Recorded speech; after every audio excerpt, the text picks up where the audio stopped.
Casos jurídicos. Em 30 de junho de 2011, a Corte Europeia dos Direitos Humanos, CEDH, decidiu que o governo da França tinha violado os direitos das testemunhas de Jeová ao exigir um imposto de 60% sobre todos os donativos religiosos feitos às testemunhas de Jeová na França entre 1993 e 1996. A Corte sugeriu que as partes tentassem um acordo amigável, mas isso não foi possível porque o governo insistiu que o imposto excessivo não era ilegal. Assim, numa decisão emitida em 5 de julho de 2012, a CEDH ordenou que o governo francês removesse todos os efeitos do imposto. Além de ter de devolver os 4.590.295 euros que foram confiscados, mais os juros devidos desde então, o governo terá de pagar às testemunhas de Jeová 55 mil euros por despesas legais. Na Eritreia, os servos de Jeová fielmente continuam a manter sua posição neutra e, por isso, são destituídos de seus direitos como cidadãos. Nos últimos 17 anos, muitos foram presos e atualmente cerca de 50 irmãos estão na prisão, incluindo até irmãs idosas e crianças pequenas. Infelizmente, em julho de 2011, o irmão Misgina Gebretinsai faleceu enquanto estava preso. Ele foi a primeira testemunha de Jeová a morrer nas prisões da Eritreia. Ele havia ficado em isolamento num container de metal por uma semana. Alega-se que ele tenha morrido em circunstâncias misteriosas. Nossos irmãos continuam tentando se reunir com as autoridades para lhes explicar que nossa atitude pacífica e neutra não entra em conflito com nosso respeito pelo governo da Eritreia. As testemunhas de Jeová na Índia continuam a sofrer ataques violentos de turbas ao participar na pregação. Homens, mulheres, jovens e até mesmo uma mulher de 60 anos e sua neta de 1 ano e meio foram vítimas de ataques físicos e verbais. Alguns foram despidos e até ameaçados de morte. A omissão e o preconceito da polícia prejudicam ainda mais as testemunhas de Jeová. Em vez de agir contra os criminosos, a polícia prende os irmãos sob falsas acusações. Eles muitas vezes têm de pagar fianças exorbitantes e são submetidos a agressões físicas e verbais pela polícia. Além disso, não recebem assistência médica, comida nem água. E depois de tudo, ainda têm de enfrentar processos criminais durante anos, até serem inocentados das acusações. Várias denúncias foram feitas à Comissão Nacional de Direitos Humanos na esperança de que ela ajude nossos irmãos. Em novembro de 2011, a CEDH decidiu por unanimidade que a Turquia tinha violado o direito à liberdade de consciência de Yunus Erçep, um irmão condenado e preso por se recusar a prestar serviço militar. Desde março de 1998, Yunus foi convocado para o serviço militar 39 vezes e processado mais de 30 vezes. Ele foi multado, preso e colocado num hospital psiquiátrico por paranoia religiosa. Em outubro de 2004, Yunus apresentou um requerimento à CEDH. Em sua decisão, a Corte declarou que o requerente, como testemunha de Jeová, buscou a eximição do serviço militar não por visar benefícios ou conveniência pessoais, mas por genuinamente se apegar às suas convicções religiosas. Fethi Demirtas é outro irmão turco que se recusou a receber treinamento militar ao ser convocado em 2005. Ele foi detido, espancado, processado e ficou preso por 554 dias até ser libertado em junho de 2007. Visto que Fethi não renunciava às suas crenças baseadas na Bíblia, foi elaborado um relatório que o classificava como doente mental. Em sua decisão contra a Turquia, a CEDH concluiu que ele havia sofrido tratamento desumano às mãos de autoridades turcas e que seu direito à liberdade de consciência tinha sido violado. Essas duas decisões da CEDH foram emitidas logo após a decisão histórica de julho de 2011, Bayatyan versus Armênia, em que a Grande Câmara da CEDH confirmou que a Convenção Europeia protege os direitos de objetores de consciência. Essas decisões se aplicam a todos os países que fazem parte do Conselho da Europa, incluindo a Turquia.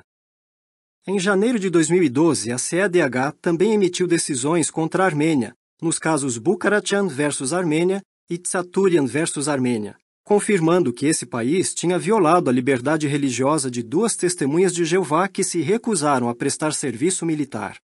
Ao emitir suas decisões, A Corte citou sua decisão no caso Bayatyan versus Armênia. Apesar dessas decisões históricas contra a Armênia, o governo continua a processar, condenar e prender objetores de consciência. O parlamento ainda precisa avaliar as emendas à lei sobre serviço alternativo aprovadas pelo governo da Armênia em março de 2012. Esperamos que o governo faça vigorar essas decisões da CEDH por libertar os irmãos que ainda estão presos como objetores de consciência. As testemunhas de Jeová no Azerbaijão continuam a enfrentar pressão do governo. Isso inclui invasões e prisões por assistirem a reuniões cristãs, censura de publicações religiosas, deportação de estrangeiros, agressões físicas e verbais pela polícia e ameaça de cancelamento do registro. Desde que a Comissão Estatal para Atividades com Associações Religiosas rejeitou o pedido das Testemunhas de Jeová de renovação do registro, a polícia intensificou a repressão por interromper suas pacíficas reuniões cristãs, interferir em sua pregação e restringir a importação e distribuição de suas publicações bíblicas. Os tribunais têm obrigado as Testemunhas de Jeová a pagar multas altíssimas por distribuir publicações e assistir a reuniões. Por exemplo, uma irmã foi condenada a pagar uma multa equivalente a $1.909 por assistir a uma reunião na cidade de Gandia. Visto que essas punições violam o direito de livre adoração garantido pela Convenção Europeia dos Direitos Humanos, vários requerimentos foram apresentados à CEDH na esperança de pôr um fim à hostilidade e à perseguição contra as Testemunhas de Jeová no Azerbaijão. Policiais em várias partes da Rússia continuam a hostilizar e perseguir as Testemunhas de Jeová e a pressionar os tribunais a condená-las por exercer sua liberdade de adoração. Com base numa lei contra extremismo muito criticada, os tribunais russos declararam extremistas pelo menos 64 publicações das Testemunhas de Jeová. Recentemente, um promotor pediu que o livro A Prenda do Grande Instrutor, que ensina as crianças sobre Jesus Cristo, fosse declarado extremista. Em muitas partes da Rússia, os tribunais também bloquearam o acesso ao site oficial das Testemunhas de Jeová. Eles autorizaram a polícia a interceptar a correspondência dos irmãos e a usar escutas e câmeras escondidas para vigiá-los. Em resultado disso, a polícia com frequência entrevista vizinhos opositores, faz buscas nas casas dos irmãos e confisca publicações religiosas e outros pertences. Testemunhas de Jeová são detidas ao dirigir, ao andar na rua e ao descer do trem. Reuniões cristãs são interrompidas pela polícia e anciãos são processados por causa de suas atividades de pastoreio espiritual na congregação. Em algumas regiões, promotores tentam fazer com que os tribunais ordenem a dissolução das associações jurídicas locais das Testemunhas de Jeová. Em maio de 2012, na cidade de Taganrog, 17 testemunhas de Jeová foram acusadas de organizar e participar em atividades criminosas pelo simples fato de praticarem sua religião. A Associação Jurídica Local das Testemunhas de Jeová foi dissolvida em 2009 por ordem judicial e o Salão do Reino foi confiscado por suposto extremismo. Já que não podiam mais usar o Salão do Reino, as Testemunhas de Jeová passaram a se reunir em casas particulares ou locais alugados. Mas agora as autoridades estão tentando impedir todo tipo de adoração organizada. Em julho de 2012, um casal de pioneiros na cidade siberiana de Chita foi considerado culpado de incitar ódio por distribuir o livro O que a Bíblia realmente ensina, classificado como extremista. Eles foram sentenciados a 200 horas de trabalho compulsório, mas já apelaram dessa decisão. Embora a CEDH tenha concedido às Testemunhas de Jeová 2 vitórias históricas contra a Rússia, no caso Kuznetsov e outros versus Rússia em 2007, e no caso Testemunhas de Jeová de Moscou versus Rússia em 2010, as autoridades russas continuam a ignorar essas decisões dessa altamente respeitada corte. Como consequência, as Testemunhas de Jeová têm outros 19 requerimentos pendentes na CEDH. Elas esperam que outras decisões da corte levem as autoridades russas a parar de perseguir os servos de Jeová e a permitir que continuem a levar uma vida calma e sossegada, com plena devoção piedosa e seriedade. 1 Timóteo 2:2. A Coreia do Sul continua a prender jovens irmãos por causa de sua neutralidade cristã. Todo mês, uns 45 irmãos são condenados e sentenciados a 1 ano e meio de prisão. Em resultado disso, atualmente há cerca de 750 irmãos presos nesse país por causa de sua fé, mais do que em qualquer outro país do mundo. Desde 1950, umas 17 mil testemunhas de Jeová foram sentenciadas a um total de mais de 32 mil anos de prisão.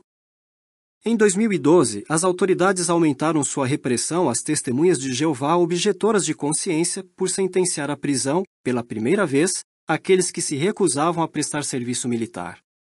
No passado, essas pessoas eram apenas multadas. Visto que são feitas várias convocações no decorrer dos anos, os objetores são julgados várias vezes. Por exemplo, em novembro de 2011, Ho Jung-san foi sentenciado a 8 meses de prisão. Daí, em junho de 2012, ele foi novamente julgado e dessa vez sentenciado a 6 meses de prisão. Ele foi detido logo após o segundo julgamento e libertado sob fiança 29 dias depois, mas sua apelação ainda está pendente. Se for condenado, ele terá de cumprir uma sentença de 14 meses de prisão. Em várias ocasiões, o Comitê de Direitos Humanos das Nações Unidas condenou a Coreia do Sul por violar o direito à liberdade de consciência. Numa tentativa de resolver o assunto, novos requerimentos foram apresentados a esse comitê e ao Tribunal Constitucional da Coreia do Sul e aguardam julgamento.